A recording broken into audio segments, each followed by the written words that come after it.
I said a hip hop hippie, hippie to the hip hip hop, and you don't stop. Talk about the bang bang boogie, say up jump the boogie to the rhythm of the boogity beat.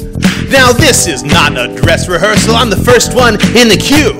And me and the other lightning talks, we're gonna show you something new. You see, I am Larry Hastings, and I'd like to say hello to the black, to the white, the red, and the brown, to the purple, and Guido. But first, I've got a bang bang, a boogie to the woogie, say I'm jump the boogie to the bang bang boogie, let's rock! And you don't stop, rock the knowledge that'll make your Python rock. Well, so far you've heard my voice, but it's time for me to go. And next on the mic, another lightning talk. So come on, we're gonna start the show. Larry Hastings, everyone. So we've got 10-ish lightning talks to get through, but we're going to interleave it with more prize giveaways. So up is Josh Dupre in here. Right, you've won a book from O'Reilly Media. Come on down. And David Beattie, make a start. That's great. Yes. Trying to follow that's going to be impossible. In any which way. So I'm David Beattie. I'm from Townsville, North Queensland. Quick show of hands. Anyone else here from North Queensland? One person. Yes. Whoa, finally. Got one. Excellent. Oh, and Nick Crouch, can you set up over here, please? Sorry. Anyway, now for something completely different. So we're all here because we like Python. I love Python. I'm a Python, a programmer, a developer, work with all sorts of different aspects of Python. And effectively, I thought, well, let's have some fun. Let's make this conference a little bit less serious. Unfortunately, that's no longer the case because we've already had a dance act.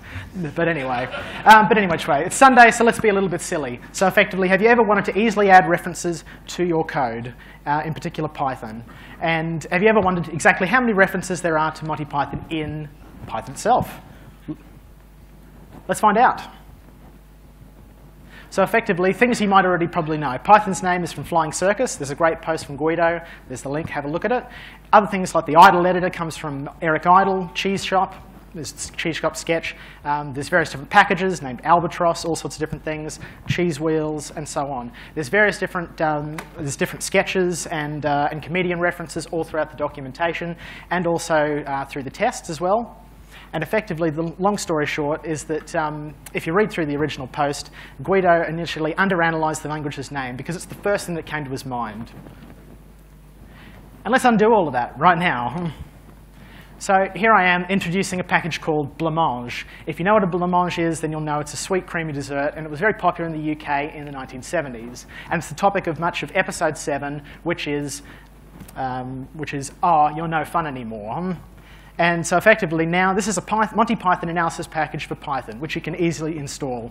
Beware, in the episode, if you haven't seen it, the blancmanges play tennis, try to take over Wimbledon. They're extraterrestrials. Watch the episode, thank me later.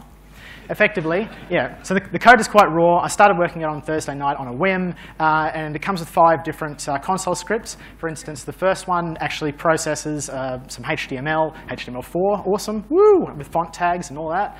And effectively, it takes all the original sketches and divides them into an SQL-like database. You've also got some different other scripts as well. Analysis for Flying Circus.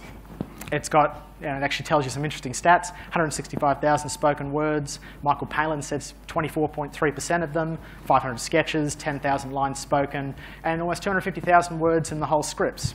You can also do things like spot camels, so find sketches that feature certain keywords.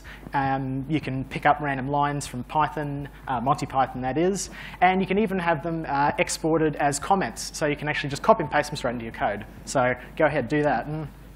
And the final one that I've added is a script called blancmange, which effectively takes a path and processes a directory of files, for instance, CPython, and attempts to match it with the scripts, and outputs the most common references, which ones are missing, and statistics on some actors. And so effectively, yes, is this all completely insane? Very possibly. But any which way. So effectively, we can run this blancmange script over CPython. Turns out naive text analysis of arbitrary sources is very hard. We extract data using wget and pyquery. extract words and counts from the episodes using text blob and the natural language toolkit, NLTK, excluding short words and Python syntax using pigments, and normalize using the NLTK Brown corpus. And the corpus of this, which collection of words, is from 1979. It's old, but the thing is, so is Python, so it's perfect. And effectively, long story short, you wait about 45 minutes because my code is very inefficient. If you've got suggestions and like to work on this with me, please come and find me. And the end result is the results are pickled for insanity. So what do you think would be the top reference in CPython? Shout out. You are exactly right. Spam, that's right. And as it turns out, Flying Circus has 76 references to spam. CPython has 2,225. But the most common reference to Monty Python is actually Eric Idle, because he's got the Idle editor, and he's mentioned 3,495 times in CPython, and he's also part of libidle as well. So if you're writing your code, effectively mention John Cleese more, and definitely Terry Gilliam. His animations are fantastic. Yeah, thank you. That's right. And effectively, the long story short is that almost all references are actually in the documentation. Everyone thank David Beattie, please. More. Is Tim Bell in the room? Just raise your hand. Fantastic. Come and get a book. Up next on deck, we have Indra Talip over this side. But first, Nick Crouch. Yeah, hi. So, can everyone hear me? Yep, there we go. Cool. So, I go to university, and I want to start by saying I'm not having a go at anyone. I work with extremely intelligent people. I just think they're misguided in this instance. We're moving from using Java as our introductory programming language, which I think is great, because Java is a terrible introductory programming language, to C, which is not a great introductory programming language. And I've had this argument out. Unfortunately, I'm an honours student, and people don't listen to me. You wouldn't listen to me if I wasn't up here. You're probably not listening to me anyway. So I need help, and this is the reason, let's face it. Python is a much better language than C. I'm just going to leave that hanging. I don't want to limit the domain, but especially for teaching. And the arguments for C that I've heard are that newer constructs of C are better. The electrical engineers need to know C. We're saving time. Python might be the most popular teaching language in the States, but I hear that's just because they're doing dumber introductory programming. And sorry. I don't agree. I don't think any of you guys agree. But unfortunately, people don't listen to me, as discussed earlier. But I don't know enough about either Python or C to make this argument intelligently. And so I'm asking a whole bunch of people who know a very big amount about Python, and some of you probably know quite a lot about C as well, to help me out on this one. Because, quite frankly, it's not just me that's going to be worried about this. This is my university. But as we spoke about on the first day, we're looking to get a whole bunch of people using Python, young people using Python in the next 4 to 5 years. And I don't know about you guys, but in my home state of South Australia, educational policy is driven by higher education. And so if the universities are using C or C++, I guarantee the schools will start to use C, C++, Java, languages we don't want them using. So if we can get them using Python, then that'll flow down, and we'll all be much happier as a result. So I guess what I'm asking for in this extraordinarily short lightning talk is to log on to this wiki and give me some really good arguments, or email me with some fantastic arguments, or people I can send, the people who make decisions, to argue with them about why Python is a heaps better teaching language than C. Because I tried and they don't listen to me. So maybe someone can try harder or try better, I suppose, and help me out on this one. So Because this is an extraordinarily short lightning talk, even for lightning talks, here's a picture of a bunny with a pancake on its head. Cheers.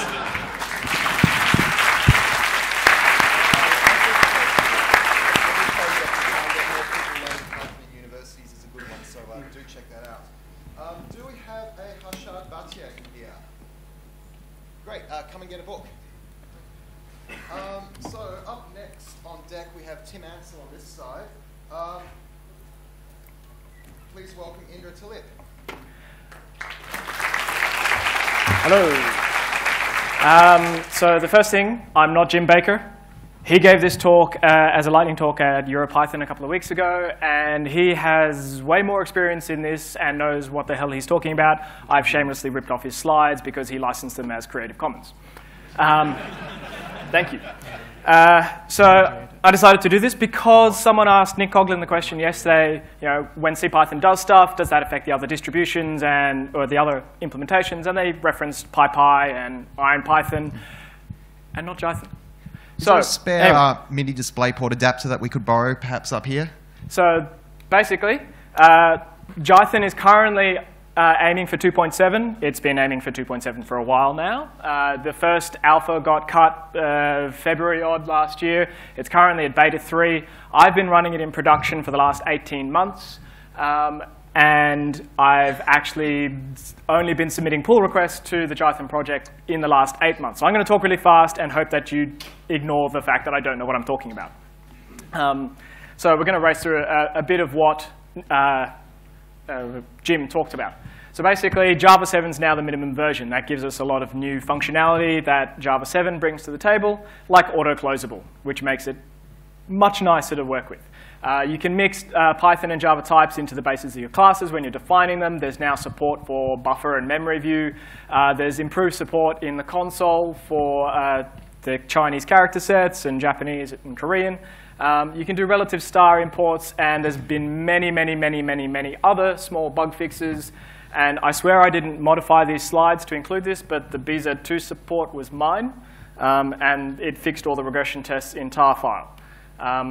Jim, however, did do this. He did the socket reboot because pip and PyPI went to SSL, and the implementation of the socket module in Jython sucked. And so it was re-implemented in top of Netty, which is a fairly nice framework to do it in. And so it's a lot more performant, and it now supports requests. So again, handy because pip uses it, and then the Python package, the PyPI requires SSL, and so it's all kind of circular, and there's a few little bits that aren't working, but hopefully they'll get fixed by the time Jython goes 2.7 full release, whatever that's called. Regular expressions. Again, I didn't modify this slide, but I did fix it. So when you attempted to parse a HTML file of about 300 kilobytes with beautiful soup in Jython, it took 5 minutes. Because it has to convert the 2 Unicode code points, which are 32-bit, blah, blah, blah. And that was slow. And Beautiful Soup passes the entire 300 kilobytes of the HTML to the regex engine every single time it calls the regex engine. So I put in a very, very nasty little hack where I just memorize it, and it runs in about 5 seconds now. Yay.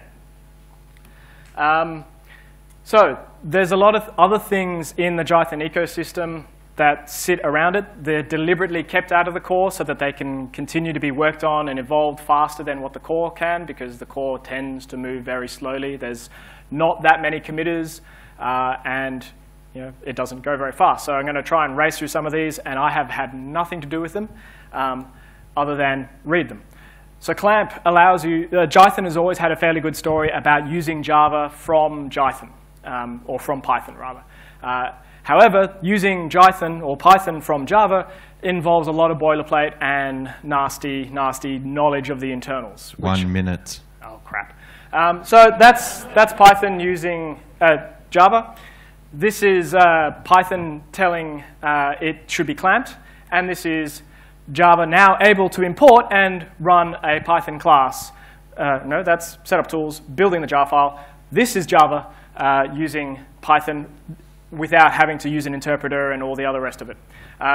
Currently, Jiffy, pure vaporware, the intention is to use CFFI, be able to provide a CFFI backend, and I'm not entirely sure, but it's examples of how to write cross-compatible stuff. J and I came out of wanting to use NumPy in Jython, so it's providing the C extension API support inside of Jython. It's still got a little way to go, but it's getting there. They're doing a beta 4, nearly completed bug triage. They're aiming for more performance fixes, more hooks into the Java. There's crazy research coming out of Oracle. Everyone, please thank Indra. OK, so on deck, over on this side, we need Peter Lovett. But first, Tim Ansel. So I have too many projects, and I need to sleep. Again? So I would love some help on doing some of them. Alternatively, this talk could be titled, What You Could Hack On During Sprints. This is an exhaustive list, but this is some of the things I think that would be awesome for you. First one is a thing called slide lint, which if you are at last year's PyCon-au, you would have seen me given a talk on it, a lightning talk. It's basically a proofreader. It had a command line interface, but had a lot of dependencies, was quite hard to install. So now we have a website version where you can go and check your presentations for common problems that make AV people unhappy. This is kind of it checking my own presentation and finding out that I have issues in my own presentation. It's slidelint.net. The code's all open source. Go and download and help us fix it. I could really use some help with just standard English grammar. I'm not particularly good at that. We need a logo, but also need new checkers. It's all written in Python, so this seems like a perfect conference to have it. The next thing is we've been doing live video streaming from the conference and a bunch of other open source conferences, and the tools that I've been using for that are kind of in a collection called Tim's Video. As you can see, it's quite a lot of things going on, and they all need lots of work. The first thing is a thing called the HDMI to USB, which we're not quite using yet, but hope to soon. It's a HDMI DVI capture solution that's all FOSS. The PCB schematic and all the firmware is open source. While the firmware is obviously written in non-Python, because you can't load Python onto FPGA yet, there's a lot of helpers that are written in Python, like linting tools, auto builders, debug scripts, code generation. As well, the PCB and schematic are written in, done with KiCad. KiCad is Python extendable. So more Python. Python seems to be everywhere. The next thing is GST switch. It's a software video switcher. Again, we're still not quite using this, but it has a nice Python API, and that would love some work. This is the part that we are using. It's a streaming system. This is what it looks like on the web. You can see that you can kind of see the previews. It gives you the schedule, Twitter, IRC, all this type of thing. It's supposed to kind of give you a nice way to browse the conference. It has kind of two parts, the front end and the back end. It's as much Python as there is Python. The front end's all Django. It needs a lot of love. I'm not a Django programmer, and this has been developed pretty much just in time at conferences. So you can imagine it's not the best code, but it is Python, so at least it doesn't look like Perl. The back end is FluMotion. It's written in GStreamer and Python. All our deploy scripts are like shell. And we have a hacking monitoring scripts written in Python. Again, all Python. Love your help. This helps get people to attend PyCon who can't afford to get here or otherwise can't attend. So I think that's kind of important. I have another important project that I reckon you should use, and that's Python datetime TZ. It's a datetime compatible module that deeply cares about time zones and understands things like there are hours that don't exist and things like that. It's not like the normal datetime that just kind of gives up and then you use it with PyTZ and it gets it wrong. It uses PyTZ and that stuff internally. It just makes sure that it gets right. It is a bit slow, but at least your dates aren't wrong. I also have a bunch of other projects. As I said, I have lots of projects and need help and don't like sleeping, apparently. First one is a little finance tool. It's written in Django, Selenium. Another one is events everywhere. Again, Python. It's designed to try and make it so organizing user groups sucks less. I also maintain a version of a lightning timer, which is wrong. I started at the same time you did. No, you didn't. 5, 4, 3. Everyone thank Tim Ansel. Now, Tim gives this talk every year, so perhaps if you help on some of his projects tomorrow, he won't take up a slot next year. On deck, we have Hawk Owl, but first, Peter Lovett. Good, thank you. Thank you. Hello, everyone. I want to talk about source code, and I am Peter Lovett. Now, when I talk about source code, I've seen a lot of source code on displays over the last 2-3 days, and you probably work with source code. When I talk about source code, I'm not talking actually about source code, and I'm also not talking about source code the movie, although it's a good movie. This is the same font, but different, so take my advice. It's good advice. I've seen some code over the last 3 days, and you might even work with source code in Helvetica. That is a terrible font. Whether you call it Arial or Calibri, don't use Helvetica as your coding font. Worse, Times New Roman. If you're going to use Times, well, why not just use Comic Sans? Although, if you can tell me what the difference between some of those are, good on you. Why not just use something like that? That would be more fun. So don't use a proportional font like those. Use a fixed pitch font, like... Yeah. And if you can tell the difference between any of those ones and I's, good on you. Or O's or O's or O's or zeros, good on you. Instead, a much better, much nicer font, if you're in the Windows world, Interlude 1, just for the Unix people, if you're using monospace, then that will map. If you've got a monospace in an HTML page, the Windows people will see that in Courier. So why not use a nice font like Consolas? It's a Microsoft font, but it's actually a really good programmer's font. It's been around since Server 2008, comes with Windows 7. That's really nice. But this talk is about source code. So, interlude number 2, Adobe. They've done some bad things. I'm thinking PDF with JavaScript embedded.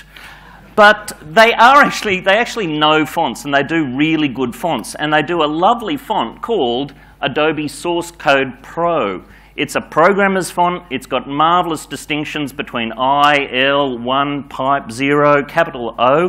It's actually a great font. And it's good for programmers. From the keynote at the beginning of this morning, it's really good for accessibility because it's got very clear distinctions. It's open source. Oh!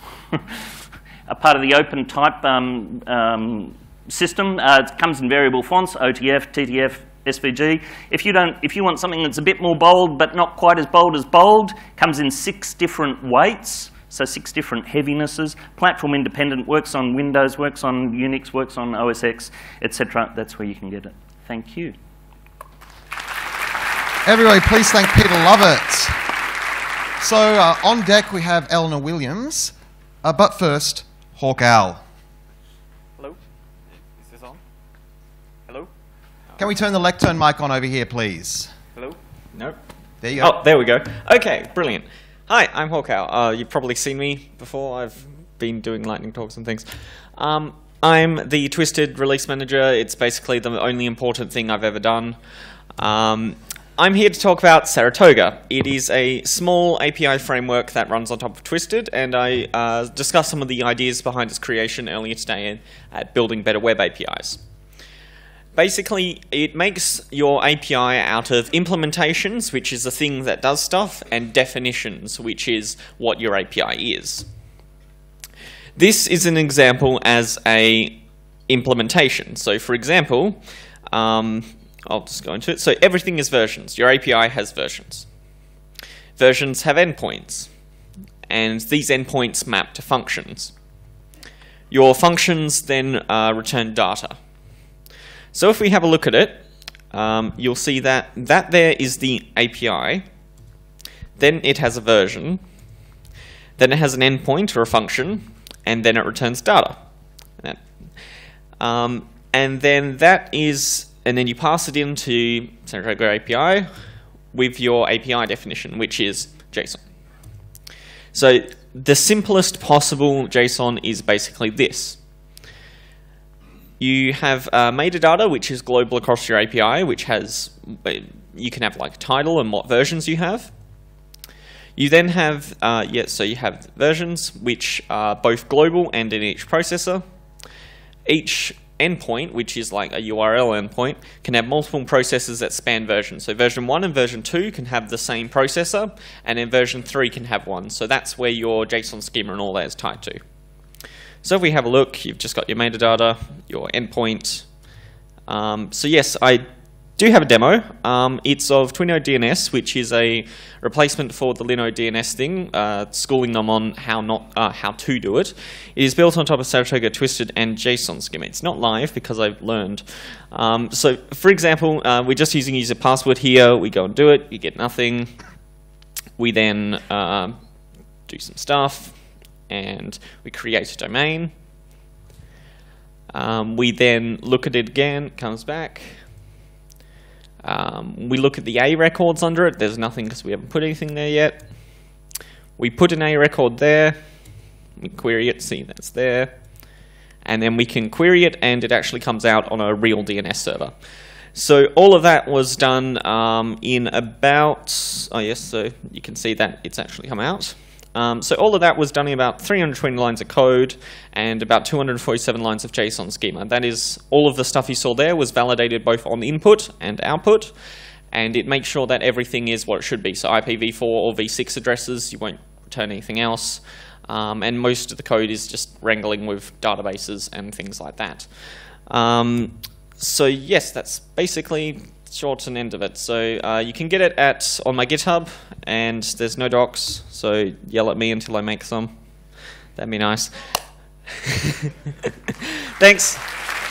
Hey, everybody please thank Hawk Owl. So on deck over this side we have Tom Eastman, but first Eleanor Williams is going to tell us all about Django Girls. Yay! So hi there. You will note I have a conspicuous physical difference. This is very confusing and frustrating for me. And, you're short? Yeah, it's doing with my hair, I think. And I haven't really been sure as to what to do with this for the duration of my technical life, and so my latest strategy is to merely bring other people with similar physical differences into this environment and see what happens. It seems absolutely absurd to me that there aren't more people, with this thing going on in our community. And so it turns out there's this thing called Django Girls now. I don't know if any of you guys have heard of Ruby Girls. It's a thing that's been around for ages because the Ruby community is really good at that kind of stuff.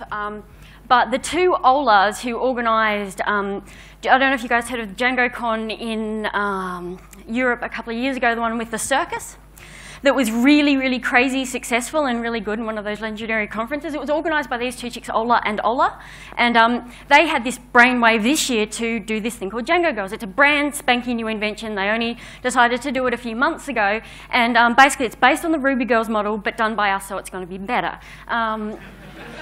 And their event was tremendously successful. They put aside 19 tickets. They had hundreds of responses. They flew girls in from all over Europe. They ended up having 45 girls participate in all of EuroPython. The female attendance went from 5% to 10%. They doubled it with the attendance of their Django Girls.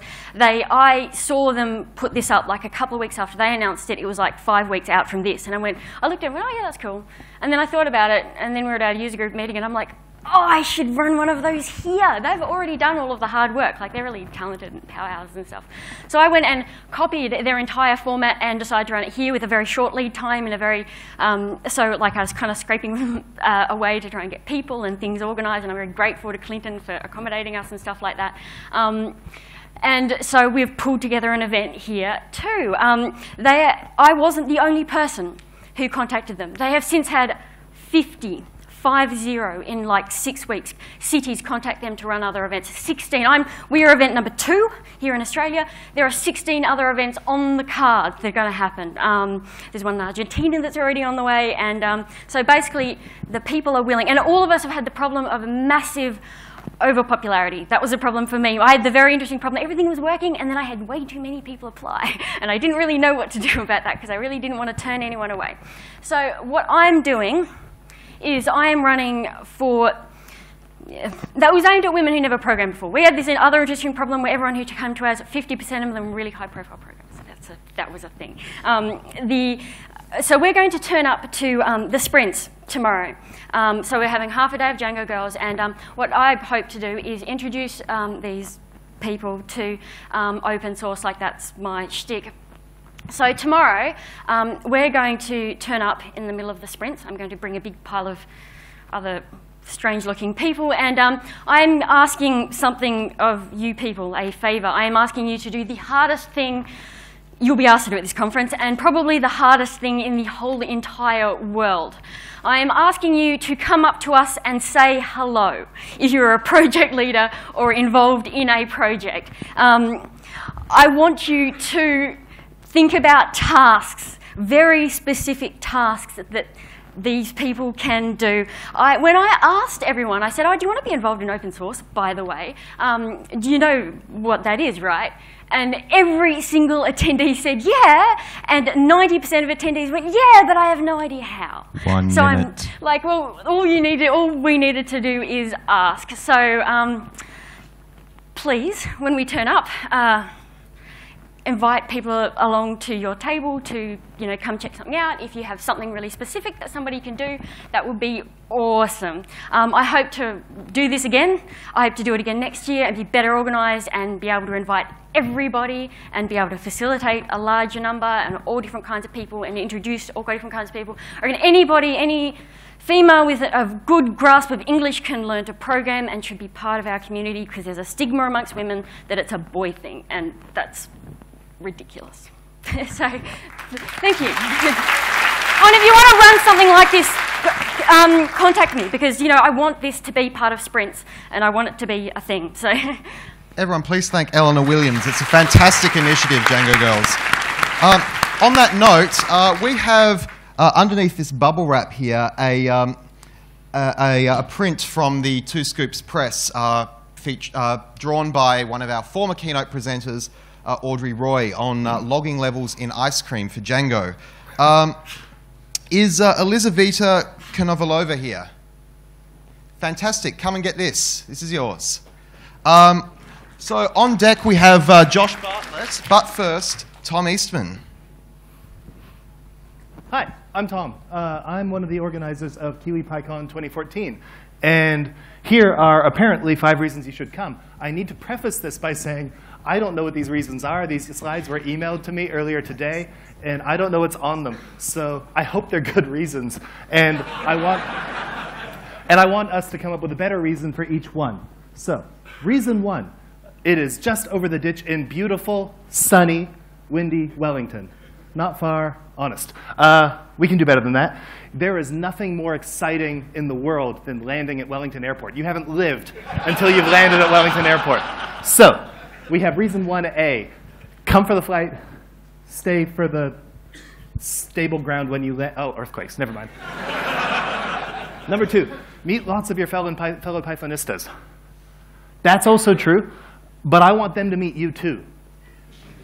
Reason 1A, let them meet you. I have not met a non-amazing person here this weekend. Don't you mean 2A? Oh, except him. Reason 3, 4 terrific tutorials. Now, these are just awesome. Python and PyData ecosystem. We have a guy from NIWA teaching us that. We have a former penetration tester from Aura Security teaching people about web security. He'll be teaching people more about what I talked about earlier.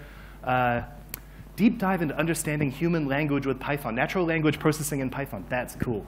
Assemble, develop, and deploy Python programs with build-out. Oh man, build-out. I have flashbacks about build-out. And reason 3A is that's never all you learn, is it? So, and also teach them. Like if you can, Hugh's giving the web security tutorial, and if you can break his stuff, I'll give you cookies, because that would just be hilarious. We have 2 amazing keynotes. Nick Coughlin, who you've already seen speak this weekend at least once. He is an amazing speaker. He is really smart, and we can't wait to see what he has to say. And we have a guy, oh, we haven't announced this yet. You guys are the first to hear. We have someone from the European Space Agency coming. Ooh. So you guys should too. That's going to be cool. We have a lot more great talks. I think we definitely topped out our CFP this year. We've had more than ever, and choosing was really hard. We've got a lot of really great talks this year. I don't have a 5A, just lots of great talks. It's going to be fantastic. Do I have another slide? Slide to check it.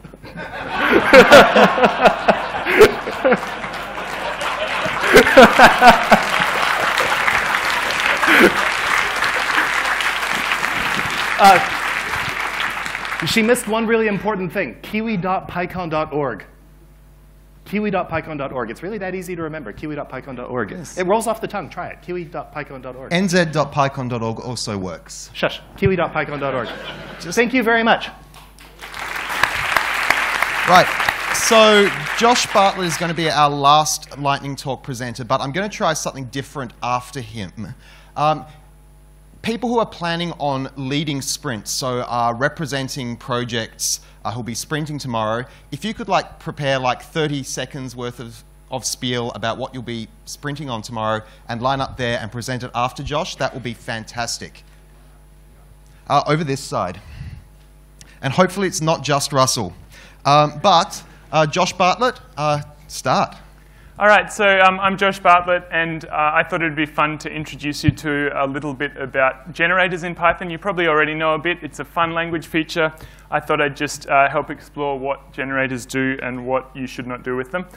So for a start, you probably already know that when you do this, for example, what you're actually doing is you're creating an iterator.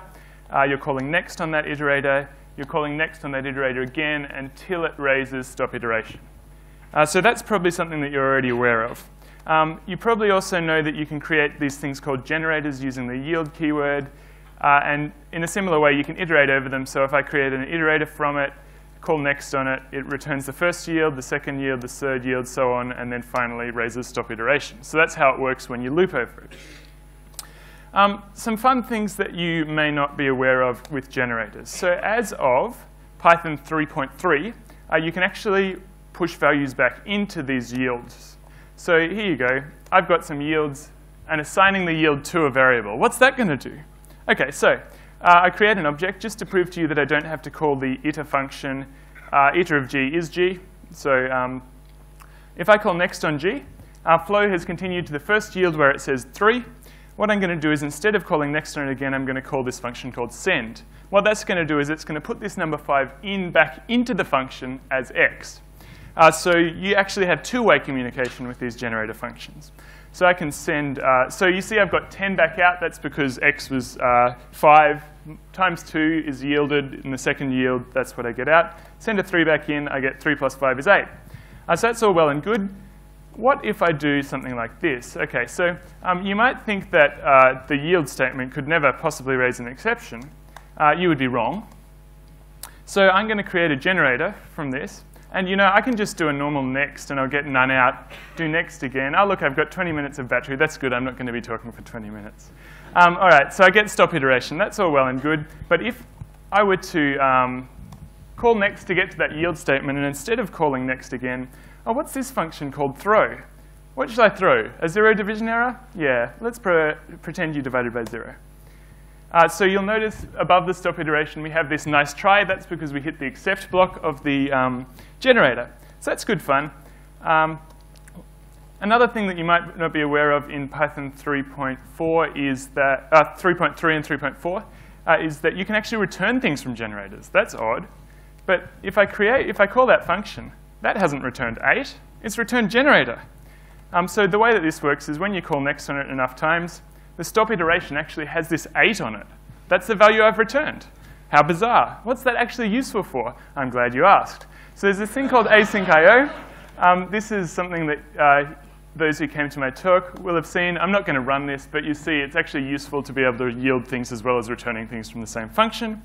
And no talk about generators would be complete without some things that you should not do with generators. So you are probably aware that this gives you a generator, OK? Fair enough. What would happen? Oh, yeah, and I can call list on that to get the elements that that's going to generate. What would happen if I actually put yield in there, since yield is an expression? I'm glad you asked. Well, oh, look, I have some nuns in my result. So what's happening here is that we are yielding, we're yielding 2 times 1. Then yield is returning none, which is returned from my generator. Then we're yielding 2 times 2. Then yield is returning none. Then we're yielding 2 times 4. And yield is returning none. That's strange. I don't really want nuns in my list, so I'm going to get rid of these nuns in my list by putting or 7 in there. Oh, look, now we've got 7s in my list. What else could I do with this? 1 minute. Or minus x? Yeah, that looks like fun. So that's something that you should never do with generators. I think I'll end my talk there. Okay, so I have 2 more prizes to give away. 1 book from O'Reilly Media and 1 book from 2 Scoops Press. Is Satbir Tour in here? Just wave if you're here. Nope. Tom Lass. Fantastic. Jeff Mears. Fantastic. Come on down and grab a book. Now we're going to go through our sprint leaders who basically get 30 seconds each to introduce their projects. Russell, your time starts now. There we go. Okay, I'm actually going to be sprinting on 2 things effectively. One, with my hat on as a Django core developer. Django 1.7 is almost there. Andrew Godwin is currently napping, but he is the release manager for 1.7, and he will be working furiously to make sure that Django 1.7 gets out and has as few bugs as possible. So if you want to help with that process, there's plenty of things you can do, even if you're not deep into the weeds of the 1.7 process. 2, there is also 1. Togo, which I announced yesterday. Next. You can line up so we'll get these going through quickly. I am Sam. I will be sprinting on the Salt project, which for anyone who does servers is the busiest Python project on GitHub that doesn't involve you actually seeing anything. On top of that, I am shaving my personal yak, much like Russell is, and that is a new testing tool. So I'll be there doing those. Great. Next. Hello, my name's Indra. Be sprinting on the Jython project because I'd like to get it up to 2.7. I would like to, if you're stuck using Java at work and would prefer to use Jython instead, join me. If you have Stockholm Syndrome and would like to use a JVM, please join me as well. Next. Nick. So I'll be sprinting on CPython. Anybody who is interested in CPython core development, whether you're a C programmer who'd like the C side or Python programmers for the standard library, talk to me at the sprints. And also packaging.python.org is a huge documentation project. A whole lot of it at the moment is just a skeleton and maybe with some bullet points that it really needs a lot of fleshing out. And we have a real expert blindness problem with that one. We've been doing this stuff for years. 3, we think 2, it makes sense. 1. Next.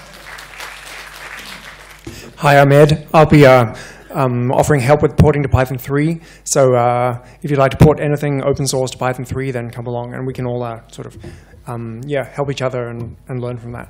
Okay, thanks. Fantastic. Next. Hi, I'm Ryan. I'm working on a JavaScript backend for PyPy, which I presented about earlier. If you've ever wanted to run Python or something Python-related on the web, maybe we can hack on it together. Come along. If you've ever wanted to get into PyPy and hey, I'd love to hack on some language stuff, but it sounds really scary, PyPy makes it really easy, and I'd love to help you get started in that, so come along. Next.